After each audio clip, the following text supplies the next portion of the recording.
ಸ್ಯಾಂಡಲ್ವುಡ್ನಲ್ಲಿ ಮತ್ತೊಂದು ತಾರಾ ಜೋಡಿ ಮದುವೆ ಸಂಭ್ರಮದಲ್ಲಿದೆ. ನಿರ್ದೇಶಕ ತರುಣ್ ಸುಧೀರ್ ಹಾಗೂ ನಟಿ ಸೋನಲ್ ಮಂತಾರೋ ಆರ್ತಕ್ಷತೆ ನಿನ್ನೆ ನಡೆದಿದೆ. ಮೈಸೂರು ರಸ್ತೆಯಲ್ಲಿರುವ ಪೂರ್ಣಿಮಾ ಪ್ಯಾಲೇಸ್ ನವಜೋಡಿಯ ಆರ್ತಕ್ಷತೆ ನಡೆದಿದ್ದು, ಮಗನ ಮದುವೆ ಸಂಭ್ರಮದ ಬಗ್ಗೆ ತರುಣ್ ಸುಧೀರ್ ತಾಯಿ ಮಾಲತಿ ಸುಧೀರ್ ಮಾತನಾಡಿದ್ದಾರೆ. ಮಗನ ಮದುವೆಯನ್ನ ಬಾಸ್ ಮಾಡಿಸಿದ್ದು, ಎಲ್ಲವೂ ಅವರದ್ದೇ ತಯಾರಿಯಾಗಿತ್ತು ಎಂದು, ಮದುವೆಗೆ ಚಾಲೆಂಜಿಂಗ್ ಸ್ಟಾರ್ ದರ್ಶನ್ ಕಾರಣ ಎಂದು. ಹೌದು, ಅವರು ಸೊಸೆ ಬಗ್ಗೆ ಹೆಚ್ಚು ಗೊತ್ತಿಲ್ಲ, ಮುಂದೆ ಚೆನ್ನಾಗಿ ನೋಡ್ಕೊಳ್ತೀನಿ, ನಮಗೆ ಹೆಣ್ಣು ಮಗಳಿಲ್ಲ, ಅವಳೇ ಮಗಳ ಥರ ಎಂದರು. ಈ ಖುಷಿ ಸಮಯದಲ್ಲಿ ದರ್ಶನ್ ಇರಬೇಕಿತ್ತು. ನಮ್ಮೆಲ್ಲರ ಖುಷಿಗೆ ದರ್ಶನ್ ಕಾರಣ. ಆದರೆ ಅವರು ದುಃಖದಲ್ಲಿದ್ದರೂ ಕೂಡ ನಮ್ಮ ಖುಷಿಯಲ್ಲಿ ಅವರ ಖುಷಿ ಕಾಣುತ್ತಿದ್ದಾರೆ. ಅವರದ್ದು ದೊಡ್ಡ ಗುಣ ಎನ್ನುವ ಮಾತು ಹೇಳಿದ್ದಾರೆ. ಈ ಮಾತು ಕೇಳಿ ದರ್ಶನ್ ಅವರು ಜೈಲಿನಲ್ಲಿ ಟಿವಿ ನೋಡುತ್ತಾ ಕಣ್ಣೀರು ಹಾಕಿದ್ದಾರೆ ಎನ್ನುವ ಸುದ್ದಿ ಹರಿದಾಡುತ್ತಿದೆ.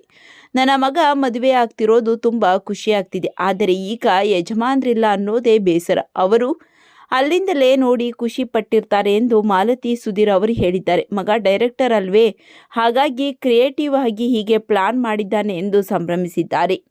ದರ್ಶನ್ ಅವರ ಗುಣದ ಬಗ್ಗೆ ನಿಮ್ಮ ಅನಿಸಿಕೆಗಳನ್ನು ತಪ್ಪದೇ ಕಾಮೆಂಟ್ ಮಾಡಿ ತಿಳಿಸಿ.